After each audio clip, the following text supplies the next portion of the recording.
ఇచ్చిన మాట కోసం రోహిత్ శర్మ తన ఫేవరెట్ కార్నే వదులుకున్నాడు. ఐపీఎల్ ప్రారంభానికి ముందు ప్రామిస్ చేసినట్టుగానే తన కార్ని బహుమతిగా ఇచ్చాడు. డ్రీమ్11 విజేతగా నిలిచిన ఓ యువకుడిని కలిసి తన సెంటిమెంట్ అయిన నీలం రంగు ల్యాంబోర్గిని బహుమతిగా అందించాడు. ఈ కార్ ఖరీదు ఆల్మోస్ట్ 4 కోట్లకు పైగానే ఉంటుంది. ఈ కార్ నెంబర్ 264ని రోహిత్ సెంటిమెంట్ గా భావిస్తాడు.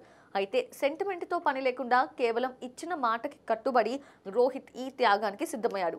విజేత కుటుంబంతో రోహిత్ శర్మ కలిసి దిగిన ఫోటోస్ ప్రెజెంట్ సోషల్ మీడియాలో వైరల్ అవుతున్నాయి. 2014లో ఈడెన్ గార్డెన్స్లో శ్రీలంకపై రోహిత్ 264 పరుగుల భారీ ఇన్నింగ్స్ ఆడిన విషయం తెలిసిందే. ఆ ఇన్నింగ్స్ తర్వాత రోహిత్ కెరియర్లో 264 అనే నెంబర్ సెంటిమెంట్గా మారిపోయింది. దాన్ని తన ఫేవరెట్ కార్కి నెంబర్ ప్లేట్గా రిజిస్టర్ చేయించాడు. కాగా రోహిత్ చేసిన పనికి ప్రశంసలు వెల్లువెత్తుతున్నాయి. అభిమానుల పట్ల తన నిబద్ధతను మరోసారి గుర్తు చేశాడంటూ ఫ్యాన్స్ ప్రశంసిస్తున్నారు.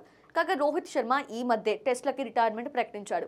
అంతకుముందు టీ20స్కి గుడ్ బై చెప్పాడు. ప్రెజెంట్ హిట్ మ్యాన్ వన్డే ఫార్మాట్స్లో మాత్రమే కొనసాగుతున్నాడు. ఫిట్నెస్ సహకరిస్తే 2027 వన్డే వరల్డ్ కప్ వరకు కొనసాగే అవకాశం ఉంది. ఐపీఎల్లో ముంబైకి ప్రాతినిధ్యం వహిస్తున్న రోహిత్ ఈ సీజన్లో అదరగొట్టేస్తున్నాడు. ప్రెజెంట్ ముంబై ప్లే ఆఫ్స్కి అడుగు దూరంలో నిలిచింది.